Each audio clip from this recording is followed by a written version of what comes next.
What's going on, everybody? Hope you're all having a fantastic today. Now, ladies and gentlemen, the other day I saw some news over on Twitter, which absolutely blew me away. And honestly, I gotta give EA props. I think we all have our beefs with a lot of these major corporations, these publishers like Activision, Ubisoft, EA. But seriously, EA, for me personally, over the course of these few years, maybe even 4 or 5 years, it seems like they have been partially shifting and being a bit more, dare I say, consumer friendly with some of their titles. Obviously, not all of them. Their sports games are clearly always going to be absolutely atrocious with how they manage things. But down to stuff like Battlefield, for example, here, it seriously seems like they care.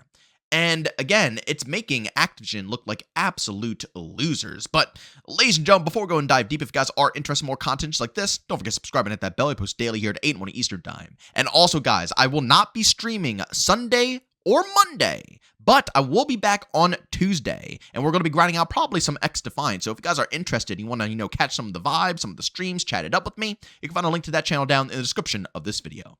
All right, so ladies and gentlemen, not too long ago, Activision has come out and stated, well, not Activision, I'm sorry, Microsoft has come out and stated, but again, got to keep in mind, although Microsoft stated this, it's going to be under the umbrella of pretty much all these other titles. But they stated that they are going to go ahead and increase the prices of their games. I mean, clearly Nintendo opened up the floodgates for everybody else to follow on in and, with this idea and concept.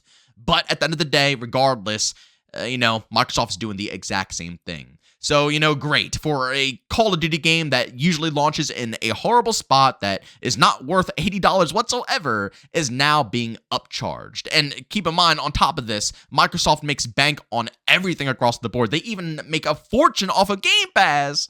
But for some strange reason, they need to now scrap a few extra beans for these games. I don't get it personally. If anybody could describe why this needs to happen. I mean, we can all say, multiple different things are going on in the world that's causing them to increase the prices. But again, Microsoft's worth how much money? You're telling me that these games seriously cannot make up for, the cost that they put in? I mean, they already make millions, if not close to billions for all of these titles. You're telling me that that's not enough? They need more? I don't know, man. They're even going ahead and raising the prices of the consoles. It's just getting absolutely wild. But EA, on the other hand, has a completely different plan. And again, they are gaining, I don't want to say all of my respect, because they haven't. Again, they're still a big publisher. And at the end of the day, what really matters is the dollar bills to them. But ladies and gentlemen, as you can see right here from Battlefield Bulletin over on Twitter saying, addressing investors during a Q&A portion of EA's latest earnings conference call, CFO Stuart Canfield claimed the publisher currently has no plans to increase the cost of its games, even as the likes of Microsoft and Nintendo jump to $80. According to Andrew Wilson's comments, EA is in a far different world than just 10 years ago. We now have pricing representing everything from free-to-play all the way to deluxe editions and beyond. While it's true that selling physical copies of games in plastic boxes in retail shelves is still a part of our business, it's a significantly smaller part of our business. So we can expect the next Battlefield to stick to the $70 standard edition pricing, at least for the time being. Now, ladies and gentlemen, I absolutely love to hear that EA as a whole, not just with Battlefield, I have to make this very clear, not just with Battlefield, but every single game that they are going to go ahead and produce, they, at the current moment, again, this can change, and if it changes, I'll change my opinion as well, and we'll go ahead and discuss it, but for the time being, this is what you want to see. At least somebody putting their foot down to say that this isn't really a necessity. We don't have to go ahead and raise the prices of these games. Now, I don't know if it's because the community is so disgruntled with EA and they're not in a good spot with them, and that's why they're going ahead and saying these things, but let's be real, Call of Duty is the same exact way. Now, of course, we can always say the player count in Battlefield is, not even comparable to Call of Duty, but in all reality, Battlefield, even 2042, made absolute bank. It filled EA's pockets. So the fact that they make bank, again, off of these titles, and they're still willing to hold off and lay off the gas when it comes to increasing the prices,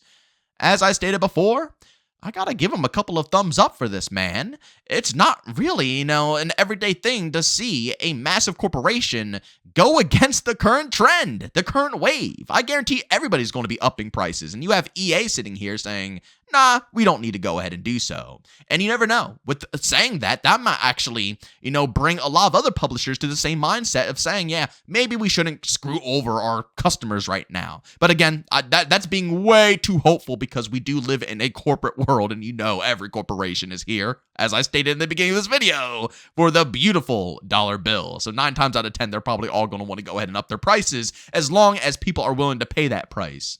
But EA has been really hitting it home for me right now. I gotta be honest with you guys. Seriously, across the board, ever since 2042 dropped, all these years later, it seems that, bit by bit, piece by piece, they're trying to regain. I don't know if they're trying to regain the faith of their community, their relationship with their community. I don't know what's going on here, but they are trying to keep us in the loop. Battlefield 2042 dropped. It was a disaster. And they spent years going ahead and overhauling all of the Battlefield 2042 maps, overhauling the whole specialist system to make it more like a class-based system. Going ahead and still trying to add in content to keep it interesting. And listening to our voices, listening to the people. And although it was rough because, the game, let's be honest here, if you really wanted the game to be solid, they would have to change the whole foundation, and that's impossible. The only thing they can do with 2042 is just change some slight things here and there. Like I said, the class system is in 2042, but it's definitely not the class system that we all know and love, right? It was good for the time being so people could still play 2042 and not absolutely want to blow their brains out, but is it exactly what people wanted? No. So obviously some things couldn't be completely changed until a new game came out, but the fact that they were willing to, eat their losses. A lot of people will not, cough, cough, Activision, and definitely the Call of Duty development teams, besides Sledgehammer. Sledgehammer has been, really open with their community recently, but everybody else, including, let's talk about Infinity Ward, they will never eat their L's. They will gladly put out these products, and as long as they make a ridiculous amount of money, they're going to have an ego about it. Whether the community thought it was good or bad, they don't care. If it made bank, then they are completely happy with the work that they put forward. And EA, on the other hand, they made bank. They did. They made a lot of money clickbaiting everybody with the trailers for Battlefield 2042. But they spent years trying to regain some of that, that community love.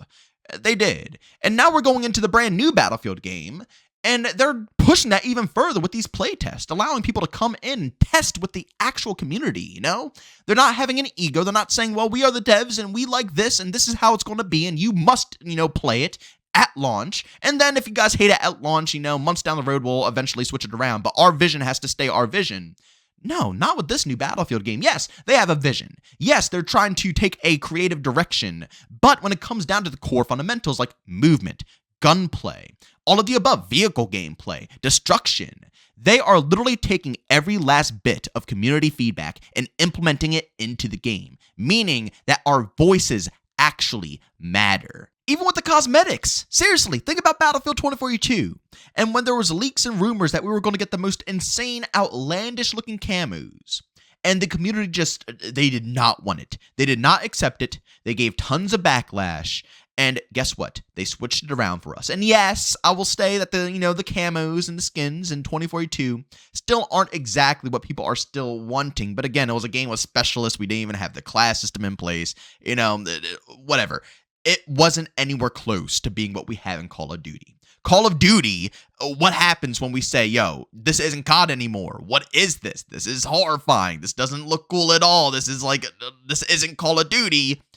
They triple down because it's making money. EA knows it makes money, so why didn't they triple down with it? Why didn't they say, oh, well, screw what they say. Let's just continue to splice it up with the most insane looking content. I don't know, and it could happen this time around, but I'm just saying that is a good example of just how they are listening to the community, whereas over with Call of Duty, they don't listen to a word we say. Honestly, EA is making Activision look like absolute garbage now. It used to be a pretty close tie between EA and Activision, and I can throw Ubisoft in the bunch as well, but seriously, after these past few years, EA has been turning almost to a new chapter when it comes to at least, the Battlefield franchise.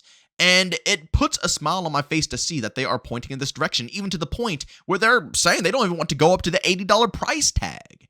It's like every single thing that we are worried about gets kind of settled down over with Battlefield, but Call of Duty, every single thing that we get worried about never gets settled down. Honestly, it gets amplified because more crap keeps coming out that makes the situation worse and worse and worse. Ladies and gentlemen, I'm not going to ramble your guys' ears off. I just wanted to share this information with you all that the next Battlefield game is more than likely not going to be $80. I don't even know if they're planning on making any of their games $80 anytime soon. And I just wanted to, just express how I feel towards this certain topic and why I personally believe that EA completely makes Activision look like garbage, and they are definitely the superior publisher now. I don't know. You can pick and choose which publishers you think make the best games, but when it comes down to, just how they treat the people at this point, man, it's not even up for debate. It's quite literally not up for debate.